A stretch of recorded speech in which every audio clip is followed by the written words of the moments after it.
गुरु प्यारी साध संगत जी, हमारे देश में कुछ समय से बुरा समय चल रहा है। जैसे कि पहले पहलगाम अटैक हुआ, उसके बाद अहमदाबाद।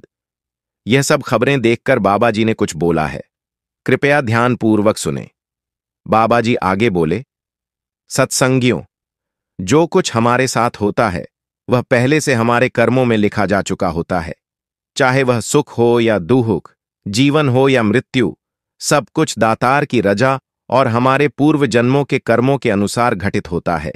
इसलिए डरने से कुछ नहीं बदलता। अगर किसी की मृत्यु का समय आया है तो वह घर में हो या यात्रा पर, वह घटना उसी प्रकार घटेगी जैसे लिखी गई है। डर से हम उस परिस्थिति को टाल नहीं सकते, लेकिन गुरु के नाम और सुमिरन से हम उस डर को सहन करने की शक्ति जरूर पा सकते हैं।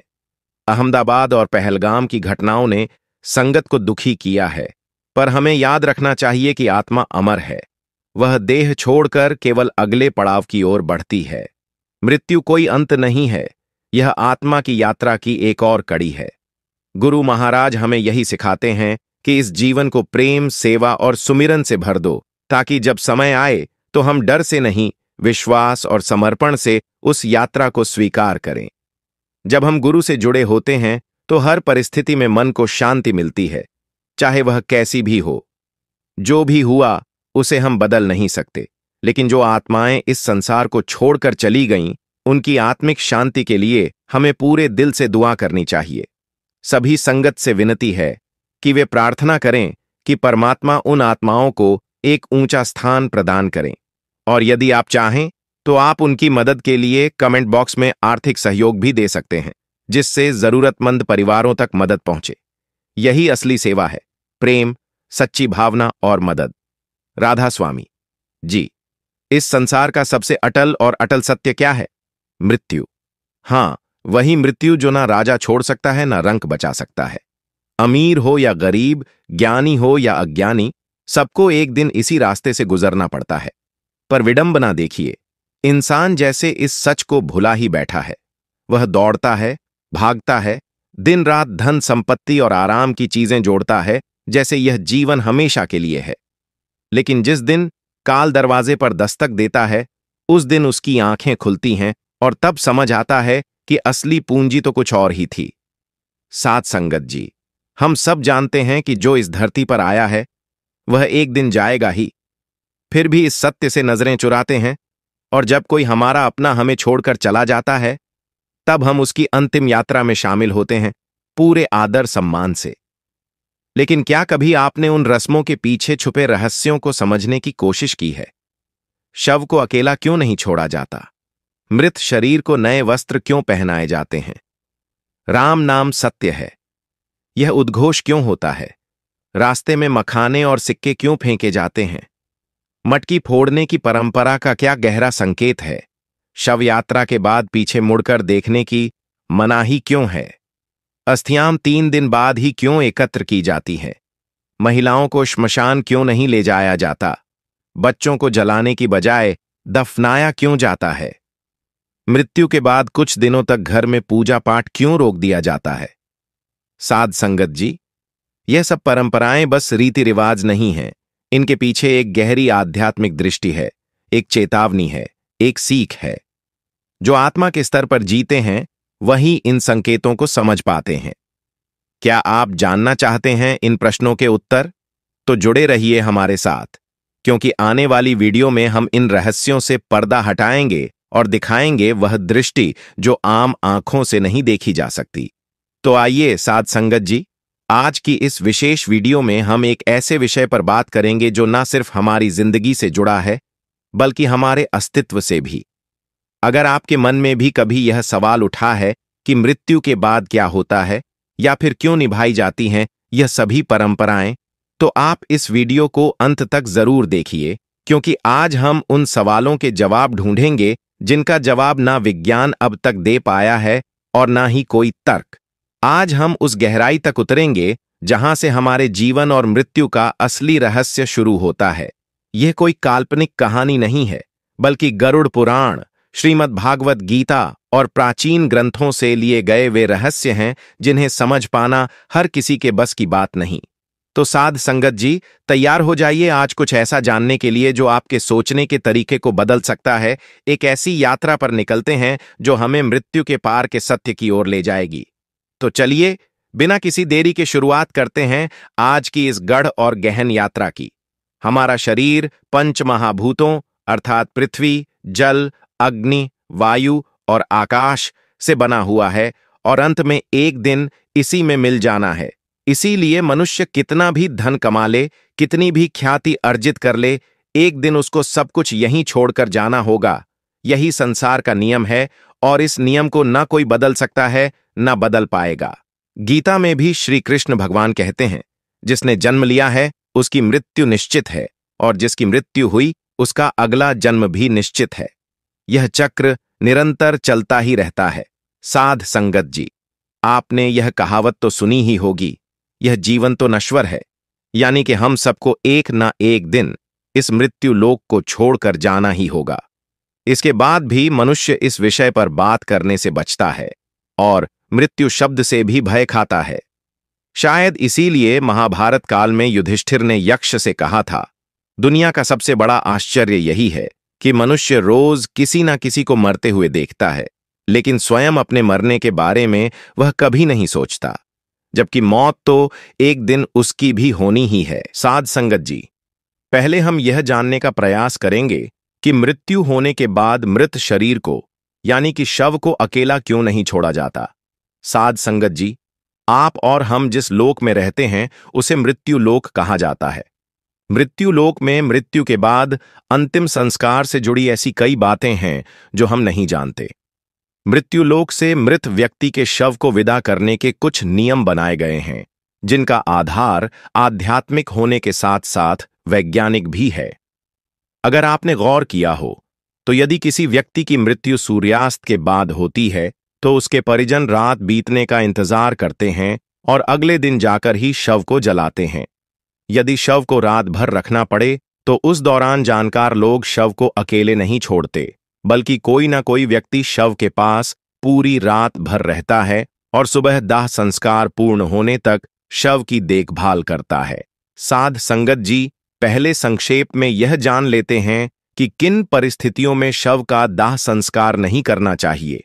गरुड़ पुराण में इस बात का भी स्पष्ट वर्णन है कि इन 3 स्थितियों में शव का दाह संस्कार उचित समय के लिए टाल देना चाहिए।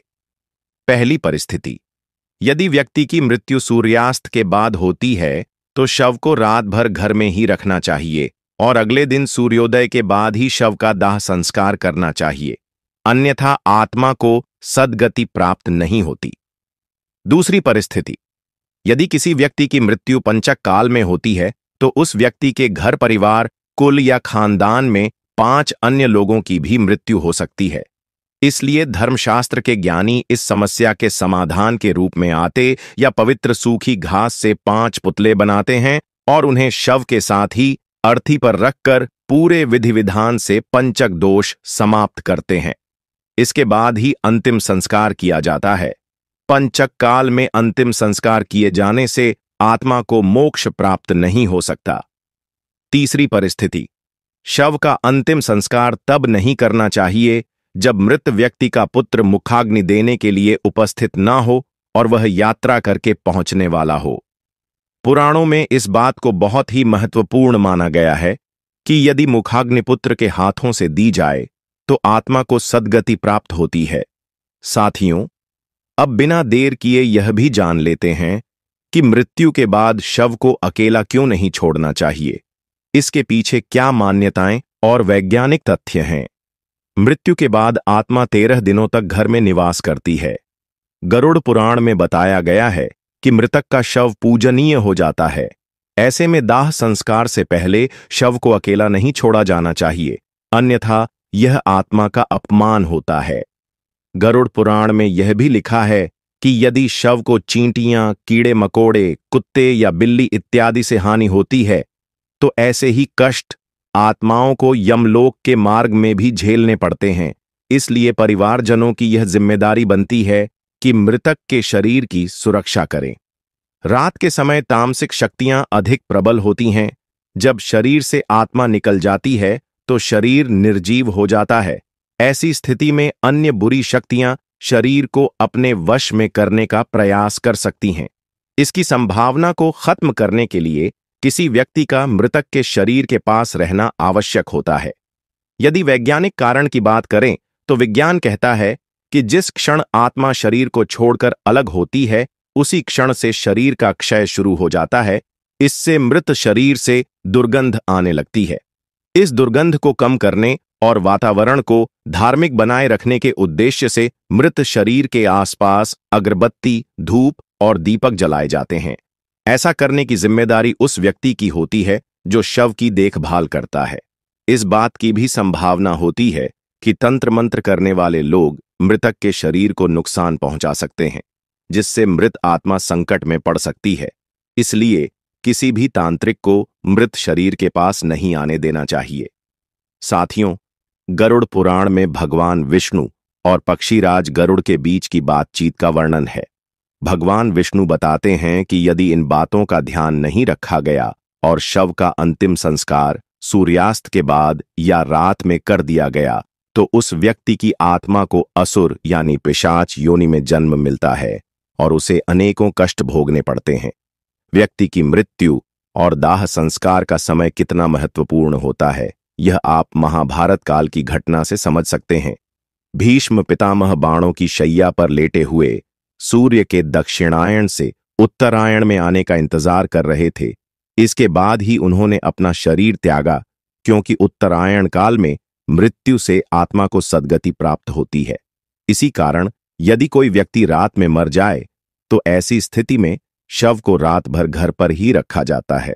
सुबह का इंतजार किया जाता है और मृत शरीर को एक भी पल के लिए अकेला नहीं छोड़ा जाता। कोई ना कोई व्यक्ति हमेशा शव की रखवाली के लिए मौजूद रहता है। साथियों, यही कारण है कि शव को अकेला नहीं छोड़ा जाता। साध संगत जी, अब हम जानेंगे कि मृतक को नए कपड़े क्यों पहनाए जाते हैं। दोस्तों, जैसे कि हम आपको ऊपर बता चुके हैं कि सनातन हिंदू धर्म में दाह संस्कार से जुड़े ऐसे कई नियम हैं जिन पर विज्ञान ने भी अपनी राय दी है। इन्हीं नियमों में से एक नियम यह भी है मृतक को नए कपड़े पहनाना। हम में से बहुत से लोगों के मन में यह सवाल आता होगा कि मृत व्यक्ति की चिता में आग लगाने से पहले नए कपड़े क्यों पहनाए जाते हैं। यदि नए कपड़े ना पहनाए जाएं तो आत्मा का क्या होगा, आत्मा का कपड़े से क्या संबंध होता है। इसके साथ ही साथ हम यह भी जानेंगे कि मृत व्यक्ति के जो कपड़े परिवार के सदस्य निशानी के रूप में रख लेते हैं या उनकी याद में पहनते हैं, ऐसा करने से मृत आत्मा को क्या होता है और गरुड़ पुराण में इस विषय पर क्या कहा गया है। दोस्तों, हिंदू धर्म के अनुसार मृतक के शव को गंगा जल से नहलाकर नए वस्त्र पहनाकर उसे विदा किया जाता है। आइए पहले यह जान लेते हैं कि मृत व्यक्ति को दाह संस्कार से पहले स्नान क्यों करवाया जाता है। हिंदू धर्म के 18 पुराणों में से एक गरुड़ पुराण में इस बारे में विस्तार से बताया गया है। गरुड़ पुराण के अनुसार भागवत नाम एवं गोत्र का उच्चारण करते हुए मृत व्यक्ति को नहलाने की बात की गई है, और यदि किसी कारणवश तीर्थ स्थल में अंतिम संस्कार नहीं हो रहा हो तो ऐसी स्थिति में मृत देह को स्नान कराने के लिए पानी में गंगा जल मिलाकर स्नान करवाना चाहिए। इस दौरान यह ध्यान में रखें कि भागवत नाम जप का उच्चारण नहीं रुकना चाहिए, क्योंकि मंत्र उच्चारण करते हुए नहलाने वाले इंसान के हाथों से स्पर्श किया हुआ जल भी अभिमंत्रित हो जाता है, जिससे यह जल जहां भी पड़ता है अपने आसपास का वातावरण शुद्ध कर देता है। जब यह पवित्र जल मृत व्यक्ति के देह पर पड़ता है तो उस शरीर का रज और तम कणों का आवरण नष्ट हो जाता है और आत्मा का शरीर से मोह कम होता है। दोस्तों, जिस रज और तम कणों की बात हम यहां पर कर रहे हैं वह प्रकृति से ही उत्पन्न हुए 3 गुण हैं।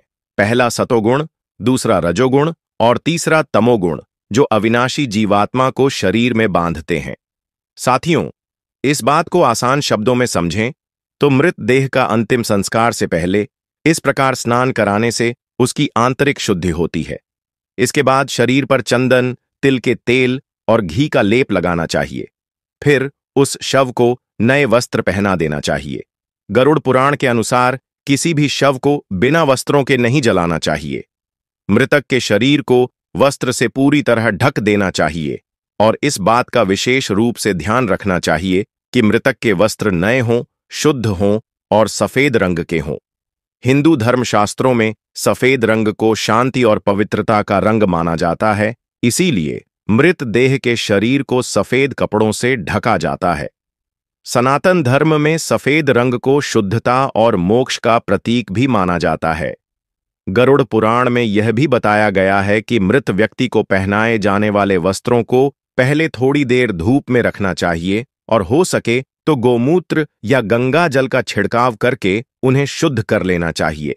ऐसा करने से कपड़ों के माध्यम से मृत व्यक्ति के शरीर के चारों ओर एक पवित्र कवच बन जाता है, जो शव को बुरी शक्तियों के संपर्क में आने से बचाता है।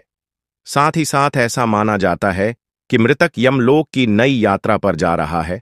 ऐसे में नए वस्त्र पहनकर ही उसे विदा किया जाना चाहिए। इसके बाद अंतिम संस्कार की विधि को आगे बढ़ाते हुए मृत देह को चिता पर रख दिया जाता है और उसके ऊपर पुष्प, चंदन और 5 प्रकार की पवित्र लकड़ियों को रखकर मुखाग्नि दे दी जाती है। दोस्तों, दाह संस्कार के बाद अस्थियों की राख एवं अस्थियों को गंगा आदि पवित्र नदियों में प्रवाहित कर देना चाहिए। ऐसा करने से उस मनुष्य के सारे पाप धुल जाते हैं और उसकी आत्मा पाप मुक्त हो जाती है।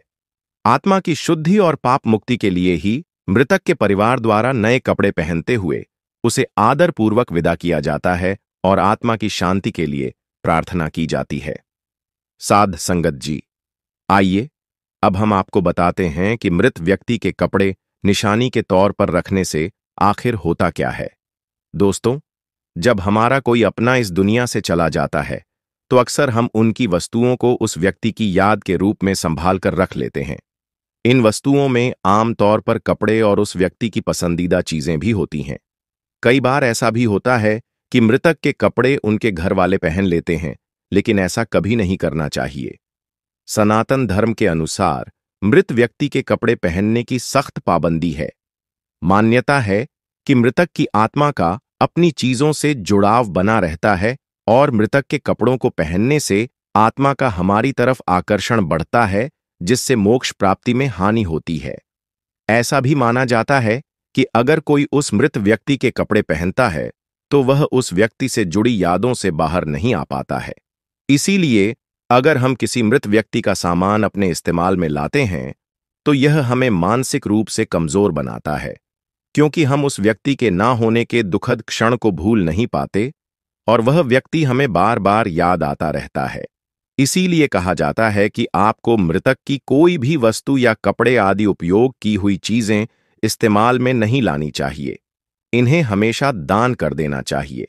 साध संगत जी, अब तक हमने जाना कि मृतक को नए कपड़े क्यों पहनाए जाते हैं और अब हम जानेंगे कि अंतिम यात्रा में राम नाम सत्य है, यह क्यों बोला जाता है। अंत में हम बताएंगे कि शव यात्रा में मृत व्यक्ति के ऊपर मखाने और सिक्के क्यों फेंकते हैं। साथियों, हिंदू धर्म में आपने देखा होगा मृत्यु के बाद जो लोग व्यक्ति की अंतिम यात्रा में जाते हैं, पूरे रास्ते भर राम नाम सत्य है, राम नाम सत्य है बोलते रहते हैं। क्या आपको पता है कि ऐसा क्यों कहा जाता है? अंतिम यात्रा के दौरान राम का ही नाम क्यों लिया जाता है? आखिर क्यों महादेव भी राम नाम की महिमा का गुणगान करते हैं? साथ ही हम यह भी देखेंगे कि कैसे राम नाम के जाप का चमत्कारिक प्रभाव आपके जीवन पर पड़ता है। कैसे राम नाम के प्रभाव से वाल्मीकि जैसे एक साधारण डाकू त्रिकालदर्शी महर्षि वाल्मीकि बन जाते हैं और रामायण जैसे महाकाव्य की रचना करते हैं। साथियों, गोस्वामी तुलसीदास जी ने अपनी एक चौपाई में कहा है, तुलसी अपने राम को रीझ भजो या खींच भम पड़ा जामे सभी उल्टा सीधा बीज। इस चौपाई का अर्थ है कि राम का नाम जैसे भी लिया जाए, चाहे प्रेम से या गुस्से से, यह ठीक वैसे ही फल देगा जैसे कि खेत में पड़ा बीज चाहे उलटा हो या सीधा पौधा बनकर फल देता है। तुलसीदास जी से एक भक्त ने पूछा था कि जब मन भक्ति करने का नहीं करता तब भी मंत्र जाप करने से क्या फल मिलता है? तुलसीदास जी ने कहा कि जैसे जमीन में बीज बोने के समय यह नहीं देखा जाता कि बीज उल्टे पड़े हैं या सीधे, लेकिन समय आने पर सभी बीज अंकुरित हो जाते हैं और सभी उल्टे सीधे बीजों से फसल तैयार हो जाती है। इसी तरह राम नाम का जाप कैसे भी किया जाए, उसका फल अवश्य ही मिलता है। दोस्तों, पद्म पुराण में एक प्रसंग मिलता है एक बार माता पार्वती ने महादेव से पूछा कि आप किसका ध्यान करते हैं। इसके उत्तर में महादेव कहते हैं, राम राम राम राम राम मनोरम, सहस्त्र नाम तुल्य राम नाम वराणने। इसका अर्थ है, राम का नाम पर ध्यान करने से मेरा मन राम की दिव्य चेतना में लीन हो जाता है, जो कि दिव्य है। यह राम नाम विष्णु सहस्त्र नाम के तुल्य है, अर्थात भगवान विष्णु के हजारों नामों के बराबर है। एक बार भगवान शिव ने अपनी पार्वती जी से अपने ही साथ भजन करने का अनुरोध किया। भगवती पार्वती जी ने यह कहकर टाल दिया कि वे विष्णु सहस्त्र नाम का पाठ कर रही हैं। थोड़ी देर तक प्रतीक्षा करके शिव जी ने जब पुनः पार्वती जी को बुलाया, तब भी पार्वती जी ने यही उत्तर दिया कि वे विष्णु सहस्त्र नाम के पाठ के विश्राम के पश्चात ही आ सकेंगी। शिव जी को शीघ्रता थी, भोजन ठंडा हो रहा था, अतः भगवान शिव ने कहा, पार्वती, राम राम कहो एक बार। राम कहने से विष्णु सहस्त्र नाम का संपूर्ण फल मिल जाता है, क्योंकि श्री राम नाम ही विष्णु सहस्त्र नाम के तुल्य है। इस प्रकार शिव जी के मुख से राम इस 2 अक्षर के नाम का विष्णु सहस्त्र नाम के समान सुनकर राम नाम का जप करके पार्वती जी ने प्रसन्न होकर शिव जी के साथ भोजन किया। भगवान शिव पार्वती जी से कहते हैं, पार्वती, श्री राम नाम का जाप जागृत, स्वप्न और सुषुप्ति, इन तीनों अवस्थाओं में करना चाहिए। पार्वती, मैं भी इन्हीं मनोरम राम नाम में रहता हूं। भक्तों, अब जानेंगे राम का अर्थ क्या है। राम का अर्थ है प्रकाश, किरण एवं आभार जैसे शब्दों के मूल में राम है। रा अक्षर का अर्थ है आभा और मां। अक्षर का अर्थ है मैं या मेरा। तो राम शब्द का अर्थ हुआ मेरे भीतर का प्रकाश अथवा मेरे हृदय में प्रकाश। धर्म ग्रंथों में यह भी बताया गया है कि जिस तरह मृत्यु एक अटल सत्य है, ठीक उसी तरह इस संसार में राम का नाम भी सर्वथा सत्य है।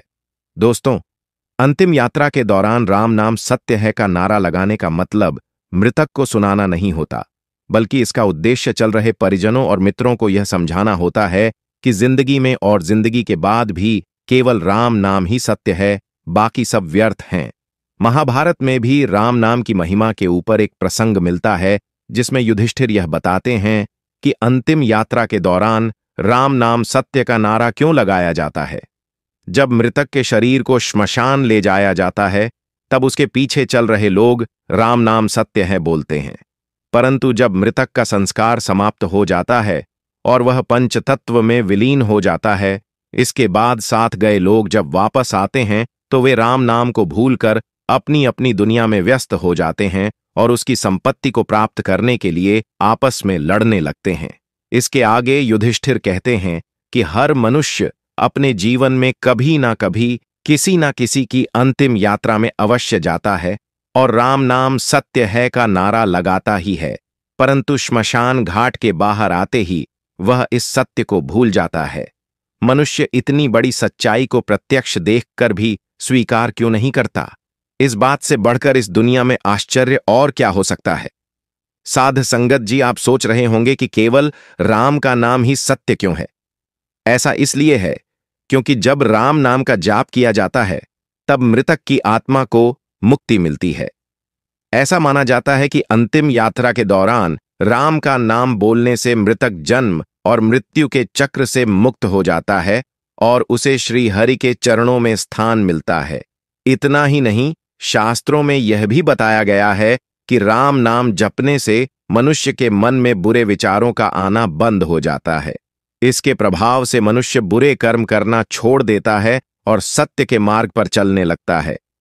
राम नाम का जाप करने से मृतक के परिवार वालों को भी मृतक को भूलने में मदद मिलती है। जब भी किसी प्रिय की मृत्यु होती है तो लोग काफी निराश हो जाते हैं। ऐसी स्थिति में एक राम नाम ही वह मंत्र है जो उन्हें दुख की घड़ी से बाहर निकालने में मदद करता है। साथियों, आपको और हमें राम का नाम एक सामान्य नाम जैसा लग सकता है, लेकिन जब आप इस शब्द को रामायण के संदर्भ से देखेंगे तो राम नाम बहुत विस्तृत हो जाता है। राम नाम का प्रभाव इतना है कि वाल्मीकि जैसे खूंखार डाकू को महर्षि बना सकता है। ऐसी मान्यता है कि महर्षि वाल्मीकि पहले रत्नाकर नाम के खूंखार डाकू थे। वाल्मीकि का जन्म लोभी प्रजाति में हुआ था। बाल्यावस्था में ही एक भीलनी ने उन्हें चुरा लिया था और भील समाज में ही उनका लालन पालन हुआ। भील परिवार के लोग जंगल के रास्ते से गुजरने वाले लोगों को लूटते थे। रत्नाकर ने भी अपने परिवार के साथ डकैती और लूटपाट का काम करना शुरू कर दिया। मान्यता है कि एक बार साधुओं की एक मंडली जंगल से गुजर रही थी। रत्नाकर ने साधुओं को लूटने और उनकी जान लेने का प्रयास किया, लेकिन साधुओं के तेजस्वी प्रभाव में आने के बाद उनमें बदलाव आया। उन्होंने अपने कर्मों के लिए माफी मांगी और साधुओं से अपने उद्धार का मार्ग बताने का आग्रह किया। साधुओं ने उन्हें तमसा नदी के तट पर राम नाम का जाप करने को कहा।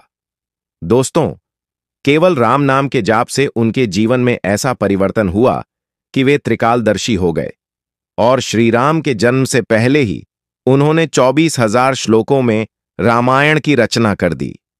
साथियों, तो यह थी हमारे राम नाम की महिमा। हमने अब तक समझा कि कैसे राम का नाम आपको भवसागर से पार कर सकता है। तब भी मंत्र जाप करने से क्या फल मिलता है? तुलसीदास जी ने कहा कि जैसे जमीन में बीज बोने के समय यह नहीं देखा जाता कि बीज उल्टे पड़े हैं या सीधे, लेकिन समय आने पर सभी बीज अंकुरित हो जाते हैं और सभी उल्टे सीधे बीजों से फसल तैयार हो जाती है। इसी तरह राम नाम का जाप कैसे भी किया जाए, उसका फल अवश्य ही मिलता है। दोस्तों, पद्म पुराण में एक प्रसंग मिलता है। एक बार माता पार्वती ने महादेव से पूछा कि आप किसका ध्यान करते हैं। इसके उत्तर में महादेव कहते हैं, राम राम राम राम राम मनोरम, सहस्त्र नाम तुल्य राम नाम वराणने। इसका अर्थ है, राम का नाम पर ध्यान करने से मेरा मन राम की दिव्य चेतना में लीन हो जाता है, जो कि दिव्य है। यह राम नाम विष्णु सहस्त्र नाम के तुल्य है, अर्थात भगवान विष्णु के हजारों नामों के बराबर है। एक बार भगवान शिव ने अपनी पार्वती जी से अपने ही साथ भजन करने का अनुरोध किया। भगवती पार्वती जी ने यह कहकर टाल दिया कि वे विष्णु सहस्त्र नाम का पाठ कर रही हैं। थोड़ी देर तक प्रतीक्षा करके शिव जी ने जब पुनः पार्वती जी को बुलाया, तब भी पार्वती जी ने यही उत्तर दिया कि वे विष्णु सहस्त्र नाम के पाठ के विश्राम के पश्चात ही आ सकेंगी। शिव जी को शीघ्रता थी, भोजन ठंडा हो रहा था, अतः भगवान शिव ने कहा, पार्वती, राम राम कहो एक बार। राम कहने से विष्णु सहस्त्र नाम का संपूर्ण फल मिल जाता है, क्योंकि श्री राम नाम ही विष्णु सहस्त्र नाम के तुल्य है। इस प्रकार शिव जी के मुख से राम इस 2 अक्षर के नाम का विष्णु सहस्त्र नाम के समान सुनकर राम नाम का जप करके पार्वती जी ने प्रसन्न होकर शिव जी के साथ भोजन किया। भगवान शिव पार्वती जी से कहते हैं, पार्वती, श्री राम नाम का जाप जागृत, स्वप्न और सुषुप्ति, इन तीनों अवस्थाओं में करना चाहिए। पार्वती, मैं भी इन्हीं मनोरम राम नाम में रहता हूं। भक्तों, अब जानेंगे राम का अर्थ क्या है। राम का अर्थ है प्रकाश, किरण एवं आभार जैसे शब्दों के मूल में राम है। रा अक्षर का अर्थ है आभा और मां। अक्षर का अर्थ है मैं या मेरा। तो राम शब्द का अर्थ हुआ मेरे भीतर का प्रकाश अथवा मेरे हृदय में प्रकाश। धर्म ग्रंथों में यह भी बताया गया है कि जिस तरह मृत्यु एक अटल सत्य है, ठीक उसी तरह इस संसार में राम का नाम भी सर्वथा सत्य है। दोस्तों, अंतिम यात्रा के दौरान राम नाम सत्य है का नारा लगाने का मतलब मृतक को सुनाना नहीं होता, बल्कि इसका उद्देश्य चल रहे परिजनों और मित्रों को यह समझाना होता है कि जिंदगी में और जिंदगी के बाद भी केवल राम नाम ही सत्य है, बाकी सब व्यर्थ हैं। महाभारत में भी राम नाम की महिमा के ऊपर एक प्रसंग मिलता है, जिसमें युधिष्ठिर यह बताते हैं कि अंतिम यात्रा के दौरान राम नाम सत्य का नारा क्यों लगाया जाता है। जब मृतक के शरीर को श्मशान ले जाया जाता है, तब उसके पीछे चल रहे लोग राम नाम सत्य है बोलते हैं, परंतु जब मृतक का संस्कार समाप्त हो जाता है और वह पंचतत्व में विलीन हो जाता है, इसके बाद साथ गए लोग जब वापस आते हैं तो वे राम नाम को भूलकर अपनी अपनी दुनिया में व्यस्त हो जाते हैं और उसकी संपत्ति को प्राप्त करने के लिए आपस में लड़ने लगते हैं। इसके आगे युधिष्ठिर कहते हैं कि हर मनुष्य अपने जीवन में कभी ना कभी किसी ना किसी की अंतिम यात्रा में अवश्य जाता है और राम नाम सत्य है का नारा लगाता ही है, परंतु श्मशान घाट के बाहर आते ही वह इस सत्य को भूल जाता है। मनुष्य इतनी बड़ी सच्चाई को प्रत्यक्ष देखकर भी स्वीकार क्यों नहीं करता? इस बात से बढ़कर इस दुनिया में आश्चर्य और क्या हो सकता है। साध संगत जी, आप सोच रहे होंगे कि केवल राम का नाम ही सत्य क्यों है। ऐसा इसलिए है क्योंकि जब राम नाम का जाप किया जाता है तब मृतक की आत्मा को मुक्ति मिलती है। ऐसा माना जाता है कि अंतिम यात्रा के दौरान राम का नाम बोलने से मृतक जन्म और मृत्यु के चक्र से मुक्त हो जाता है और उसे श्री हरि के चरणों में स्थान मिलता है।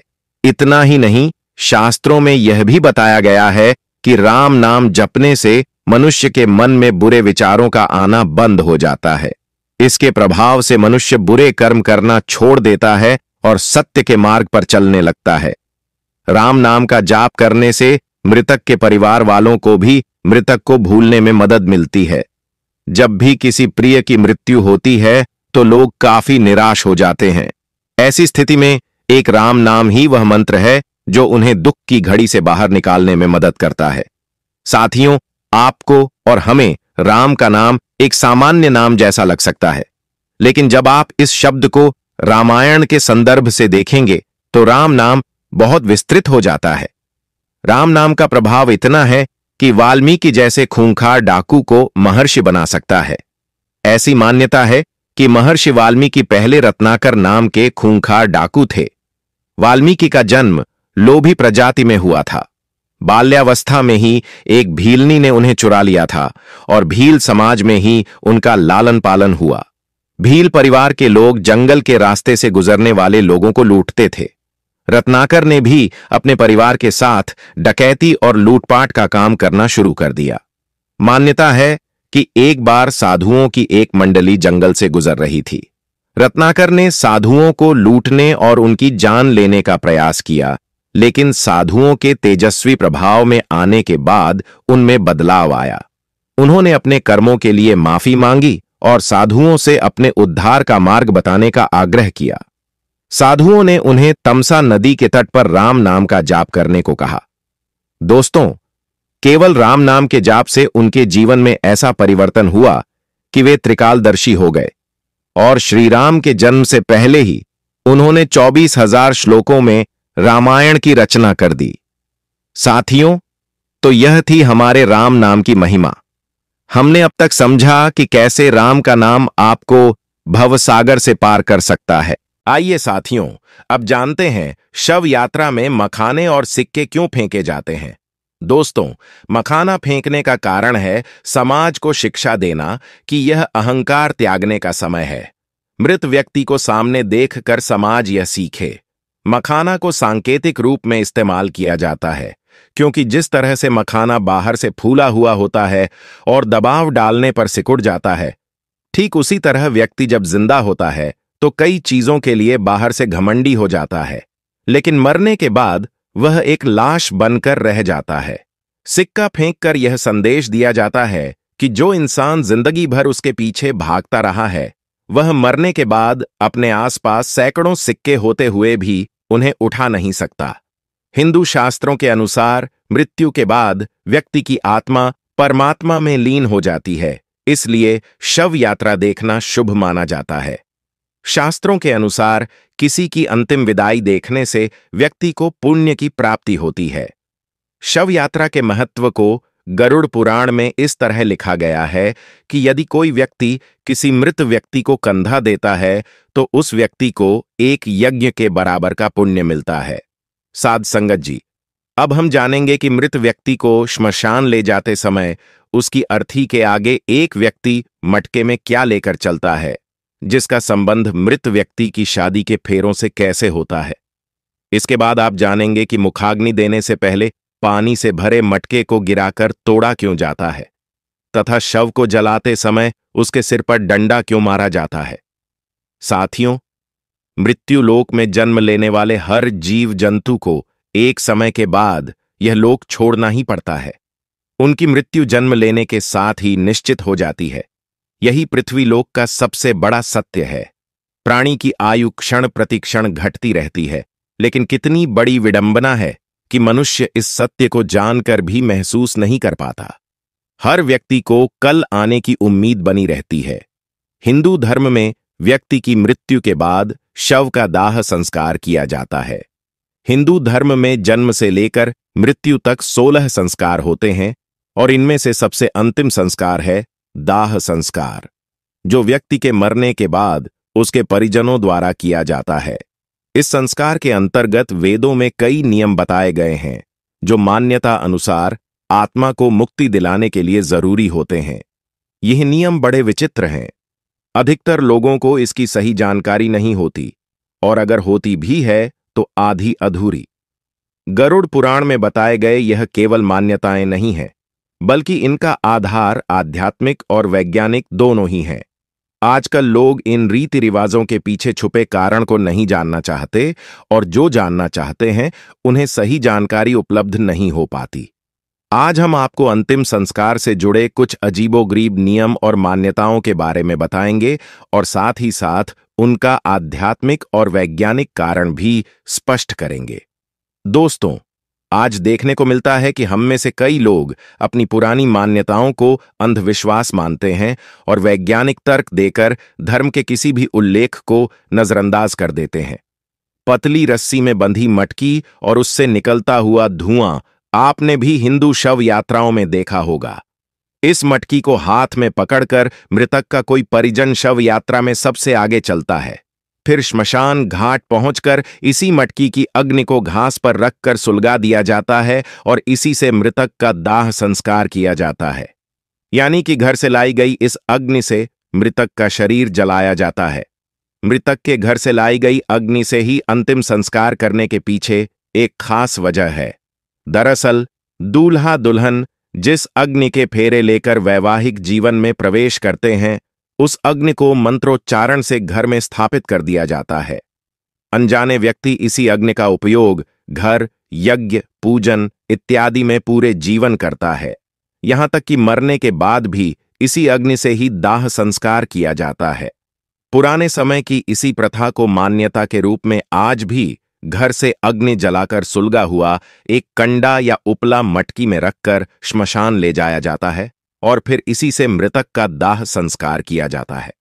आइए अब बात करते हैं कि मुखाग्नि देने से पहले पानी से भरे मटके को गिराकर तोड़ा क्यों जाता है। दोस्तों, अंतिम संस्कार के दौरान शव को चिता पर लिटाकर मृत व्यक्ति का पुत्र या कोई अन्य परिजन पानी से भरा घड़ा अपने कंधे पर रखकर चिता के चारों तरफ परिक्रमा करता है। इस घड़े में एक छेद होता है जिससे पानी निरंतर गिरता रहता है। परिक्रमा करने के बाद यह घड़ा जमीन पर गिराकर तोड़ दिया जाता है, जिसके बाद ही शव को अग्नि दी जाती है। आइए जानते हैं ऐसा करने का धार्मिक और वैज्ञानिक क्या कारण है। दोस्तों, शास्त्रों के अनुसार हर चीज नश्वर है। सजीव से लेकर निर्जीव तक सभी एक निश्चित समय पर नष्ट हो जाते हैं। हिंदू धर्म के अनुसार जीवन एक छेद वाले घड़े की तरह है जिसमें आयु रूपी पानी हर पल टपकता रहता है और ऐसे ही बूंद बूंद करके मटके से गिरते गिरते वह पानी कुछ ही समय में खत्म हो जाता है। ठीक वैसे ही जैसे किसी जीव की आयु भी एक निश्चित समय पर समाप्त हो जाती है। जब आयु खत्म हो जाती है तो निष्प्रभ से मोह टूट जाता है। दोस्तों, अगर आपको ऐसा लगता है कि इसके पीछे सिर्फ अंधविश्वास है तो आपको बता दें कि ऐसा बिल्कुल भी नहीं है। दरअसल इसके पीछे एक ठोस वैज्ञानिक कारण है। पुराने समय में श्मशान घाट नहीं हुआ करते थे। ऐसे में शव को खेतों में जलाया जाता था।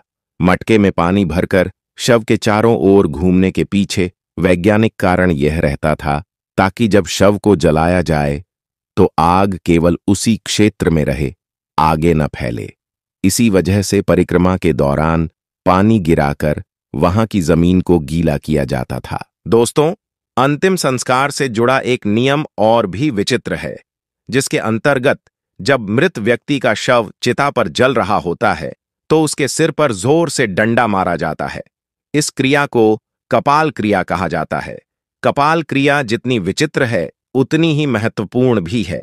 आइए अब बताते हैं इसका आध्यात्मिक और वैज्ञानिक कारण। गरुड़ पुराण के अनुसार शव को जलाते समय यदि उसका कोई अंग शेष रह जाए तो इसे अशुभ माना जाता है। शास्त्रों के अनुसार दाह संस्कार की क्रिया से मृत व्यक्ति का अगला जीवन प्रभावित हो सकता है। इसीलिए घी और कपूर के प्रयोग से शव को पूरी तरह जलाया जाता है। कई बार पूरा शरीर जल जाने पर भी सिर नहीं जल पाता। इसीलिए डंडे से प्रहार करके उसे फोड़ दिया जाता है, जिससे वह पूरी तरह जल जाए। डंडे से प्रहार खोपड़ी के बीचों बीच किया जाता है, जहां पर ब्रह्मरंध्र होता है। धार्मिक मान्यताओं के अनुसार जिस व्यक्ति का ब्रह्मरंध्र भेद दिया जाता है तो उसे स्वर्ग मिलता है। कभी कभी यह भी संभव है कि अंतिम संस्कार के समय यदि खोपड़ी पूरी तरह न जले तो तांत्रिक इसे अपने साथ ले जाकर तंत्र क्रियाओं में इसका उपयोग करते हैं। ऐसे में मृत व्यक्ति की आत्मा को बहुत कष्ट पहुंचता है और मृतक के परिवार पर भी संकट आता है। दोस्तों, अब आपको बताते हैं कि सिर पर डंडा मारने के बारे में विज्ञान क्या कहता है। विज्ञान के अनुसार खोपड़ी की हड्डी इतनी मजबूत होती है कि उसे आग में पूरी तरह जलकर राख होने में बहुत समय लगता है। ऐसे में उसके अंजला रह जाने की काफी संभावना होती है। कभी कभी कोई जंगली जानवर उस बचे हुए हिस्से को अपने साथ ले जाता है। वे इसे कहीं भी फेंक देते हैं, जिससे पर्यावरण प्रदूषित होता है। इसी कारण से शव को पूरी तरह जलाने के लिए सर पर डंडा मारकर फोड़ दिया जाता है। ऐसा माना जाता है कि शव यात्रा देखना सुखद एवं मंगलमय भविष्य का सूचक है। मान्यता यह भी है कि यदि काम पर जाते समय शव यात्रा दिख जाए तो अधूरे काम पूरे होने की संभावनाएं बनने लगती हैं। दुखों का नाश और सुखी जीवन का आगाज होता है।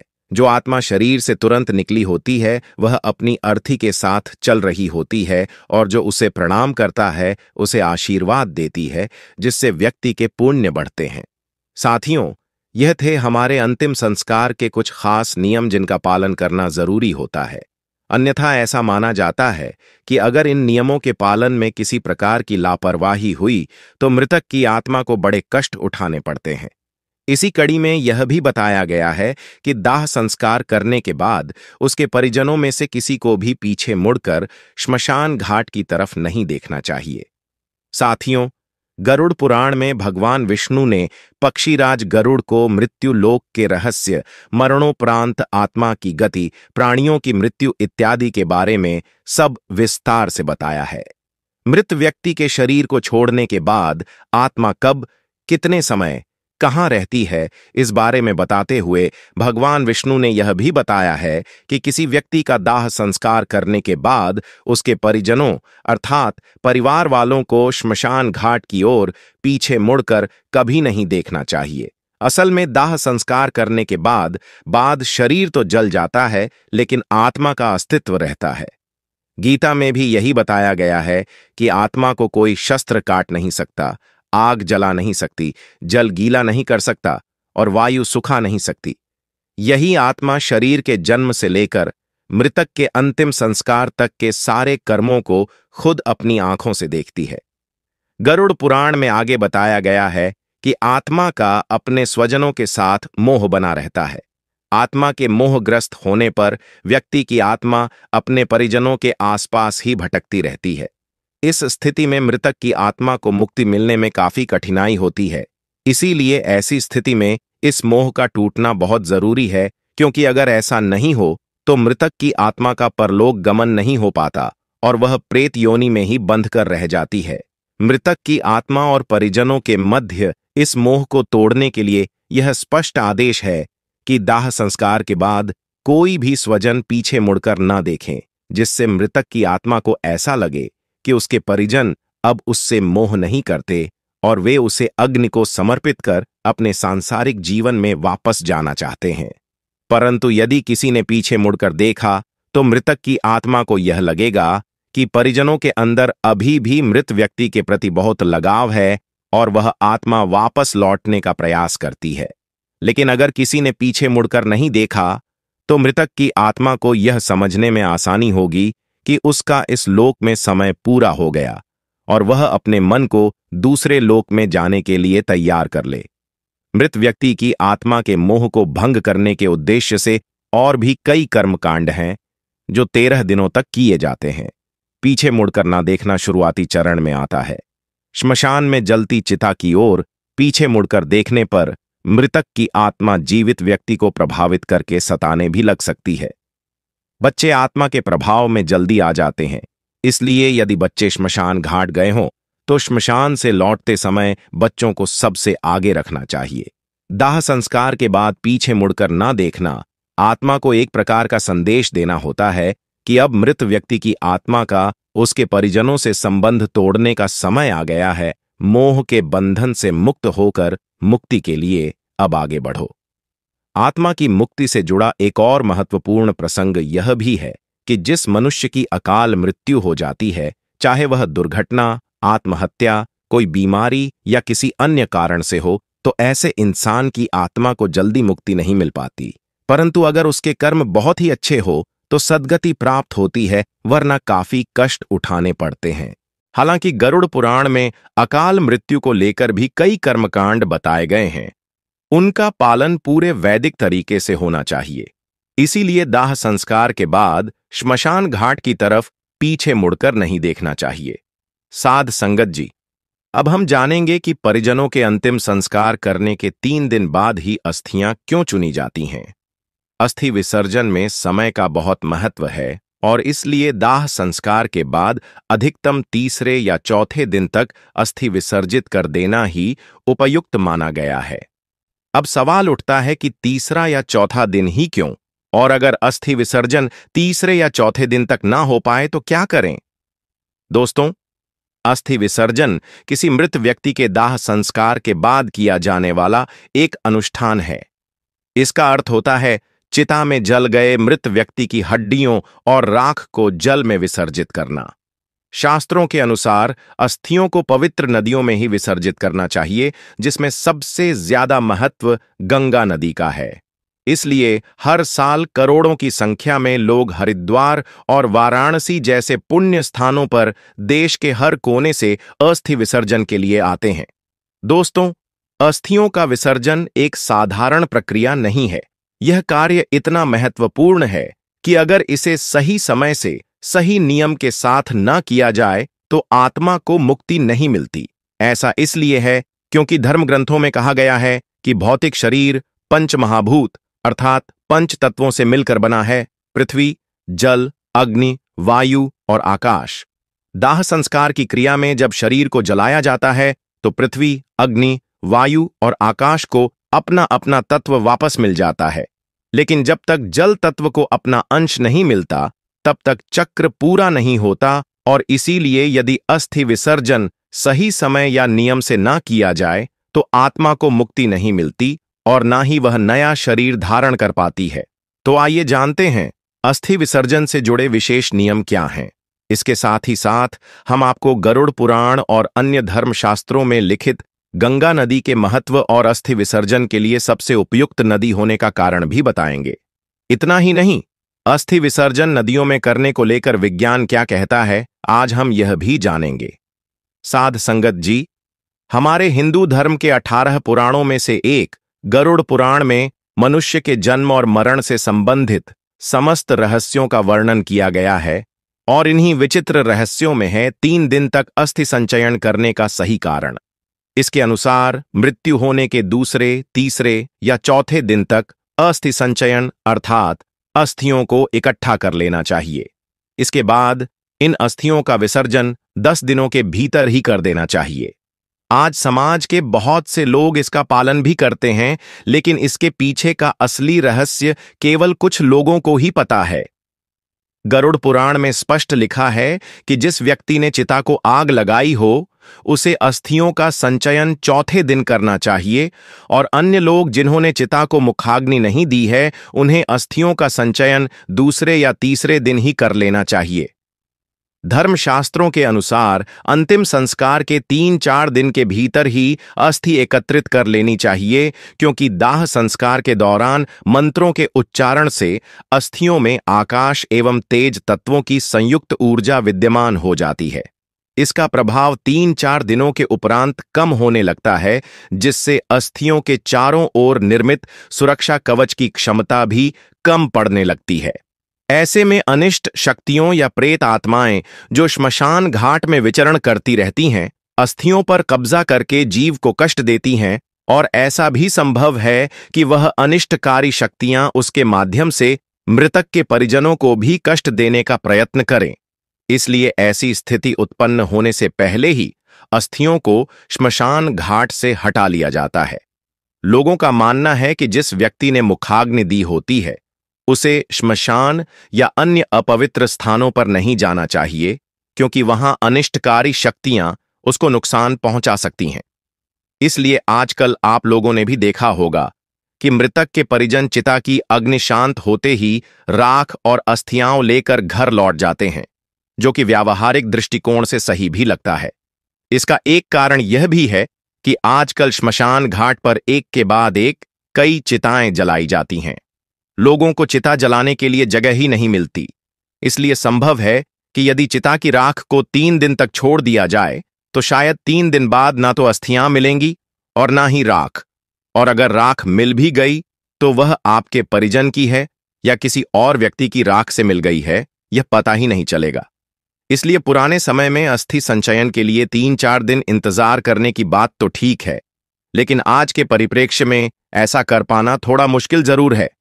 लेकिन दोस्तों, अस्थियां एकत्रित करने से पहले यह जान लेना जरूरी है कि जहां शव को अग्नि दी गई थी, अस्थियों को वहां से लाने से पहले विधिवत पूजा करना अनिवार्य है। अस्थियों का संचयन करके उसे मिट्टी के पात्र में रखकर सफेद कपड़े से ढककर गंगा घाट ले जाना चाहिए।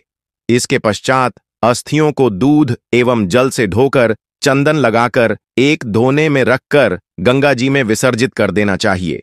जिस मृत प्राणी की अस्थि 10 दिन के अंतर्गत गंगा में विसर्जित हो जाती है, उसका ब्रह्मलोक से कभी भी पुनरागमन नहीं होता। गंगा जल में मनुष्य की अस्थि जब तक रहती है, उतने 1000 वर्षों तक वह स्वर्गलोक में विराजमान रहता है। एक बात और है जो आपको ध्यान में रखना चाहिए। जिस दिन अंतिम संस्कार किया गया हो, उस दिन से लेकर अगले 13 दिनों तक जब तक आत्मा के निमित्त किए जाने वाले श्राद्ध और पिंडदान पूरा नहीं हो जाता, तब तक घर में पवित्रता का वातावरण बनाकर रखना चाहिए। मुख्य रूप से उस व्यक्ति को जिसने चिता को मुखाग्नि दी हो, इस अशौच काल के दौरान घर में पूजा पाठ या कोई मांगलिक कार्यक्रम इत्यादि नहीं किया जाना चाहिए। इसके साथ ही घर के सारे सदस्यों को शारीरिक संबंध बनाने से भी दूर रहना चाहिए। इस दौरान मृतक को शुद्धता से बनाए गए उसकी रुचि का खाना और पानी पूरे 13 दिनों तक पीपल के पेड़ में बंधे मिट्टी के बर्तन में हर रोज देना चाहिए। इसके अलावा यह भी बताया गया है कि मृत्यु के दिन से 10 दिन तक किसी योग्य ब्राह्मण से गरुड़ पुराण सुनना चाहिए, और यह पाठ उसी स्थान पर करें जहां अंतिम बार मृत व्यक्ति के शव को रखा गया था। साथ ही इसका भी ध्यान रखें कि यह पाठ सूर्यास्त से पहले ही खत्म हो जाए। धर्मशास्त्रों के अनुसार यदि किसी कारण अस्थि विसर्जन 10 दिनों तक न हो पाया हो, तो अस्थि विसर्जन तीर्थ श्राद्ध पूर्ण होने के बाद ही किया जाना चाहिए। चलिए अब जानते हैं कि गंगा जैसी पवित्र नदियों में ही अस्थियों को विसर्जन क्यों किया जाता है। दोस्तों, मां गंगा में अस्थियों के विसर्जन को लेकर कई कथाएं प्रचलित हैं। इससे जुड़ी पौराणिक मान्यताओं की एक कहानी आप में से कुछ लोगों को शायद पता होगी। अगर नहीं तो आइए जानते हैं। इस पौराणिक कथा के अनुसार राजा शांतनु और मां गंगा का विवाह हुआ। जब मां गंगा से राजा के पुत्र पैदा हुए तो एक एक करके पूरे 7 पुत्रों को माता गंगा ने गंगा नदी में प्रवाहित कर दिया। राजा यह सब देखकर भी वचन में बंधे होने के कारण मां गंगा को नहीं रोक सके, लेकिन जब 8वें पुत्र की बारी आई तो उन्होंने ऐसा करने की वजह पूछी, जिस पर मां गंगा ने उत्तर दिया कि जिन 7 बच्चों को उन्होंने गंगा नदी में प्रवाहित किया था, वे सब देवता थे जो श्राप के कारण मृत्युलोक में जन्मे थे। उनके उद्धार के लिए गंगा नदी में विसर्जित करना ही एकमात्र उपाय था। इसी मान्यता के अनुसार अस्थियों को गंगा नदी में विसर्जित किए जाने का प्रचलन शुरू हुआ। विज्ञान के अनुसार अस्थि विसर्जन नदियों में होने के कुछ लाभ भी हैं। इससे जल को पोषक तत्व मिलते हैं, मृदा की उर्वरा शक्ति बढ़ती है जो खेती के लिए अच्छा है। अस्थि विसर्जन से पानी की गुणवत्ता में भी सुधार होता है। तो दोस्तों, आशा है कि आपको यह बात समझ में आ गई होगी कि धर्म ग्रंथों में अस्थियों का संचयन 3 दिन के अंदर ही किए जाने के लिए क्यों कहा गया है, और फिर अस्थियों को गंगा नदी में ही प्रवाहित करने को इतना महत्व क्यों दिया गया है। साध संगत जी, आज के लिए बस इतना ही। उम्मीद करते हैं अगर आपने हमारे चैनल को सब्सक्राइब नहीं किया है तो जरूर करिए। फिर मिलेंगे अगले वीडियो में एक नई सीख के साथ। तब तक के लिए अपना ख्याल रखिए और हमेशा मुस्कुराते रहिए। और हाँ, वीडियो को अंत तक देखने के लिए आपका बहुत बहुत धन्यवाद। राधा स्वामी जी।